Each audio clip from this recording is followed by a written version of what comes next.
Là,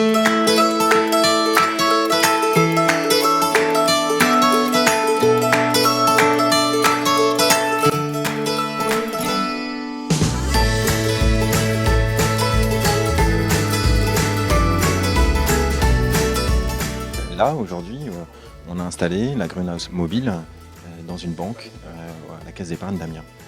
La logique en fait est de reproduire exactement les mêmes méthodes que dans un greenhouse fixe, c'est-à-dire des ateliers de créativité pour améliorer la collaboration entre salariés. Donc il y a aujourd'hui une équipe de 40 personnes des caisses d'épargne qui est mobilisée et qui va animer des centaines d'ateliers. Et au-delà de ça, ce qui est important, c'est que l'ensemble des collaborateurs aient envie de venir dans l'incubateur pour participer. Et aujourd'hui, si on regarde les 3 premiers jours de l'incubateur, il y a plus de 200 personnes qui sont déjà venues pour apporter de la contribution à thème, ce qui est remarquable.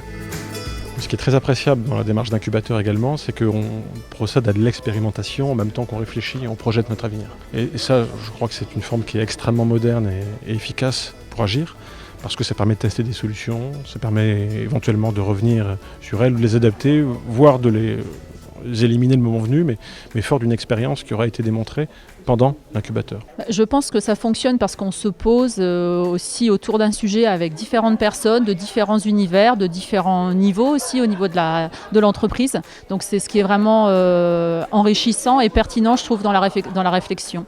La démarche d'incubateur a aussi pour objectif de casser les codes, de faire en sorte que des profils de différentes origines se rassemblent pour projeter un avenir qui est commun.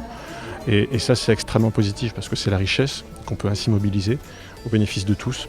Et c'est très innovant. On a vraiment des gens qui viennent de partout, des profils très différents, des jeunes entrants, des anciens, des gens du réseau, des gens du siège. Et on a tous le sentiment très profondément que dans ce groupe-là, on est tous égaux, toutes nos idées se valent et on a tous le droit de les exprimer et de les confronter les uns avec les autres.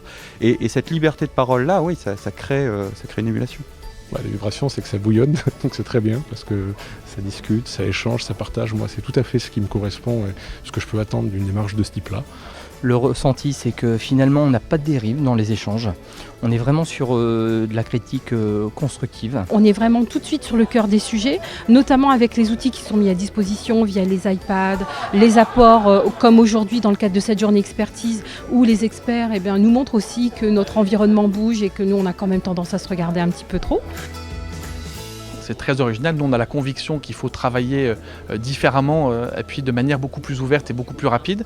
Mais pour ça, il faut qu'il y ait des dirigeants qui soient capables de lâcher prise et qui aient le courage aussi de laisser leurs équipes construire leur futur et pas être, comme disait Laurent, dans une démarche top-down, mais dire mes équipes ont de la valeur, elles sont capables d'imaginer des choses qui sont ambitieuses et donc je leur laisse aussi construire leur avenir. Par construction, on mélange les niveaux hiérarchiques, on mélange les horizons, les origines.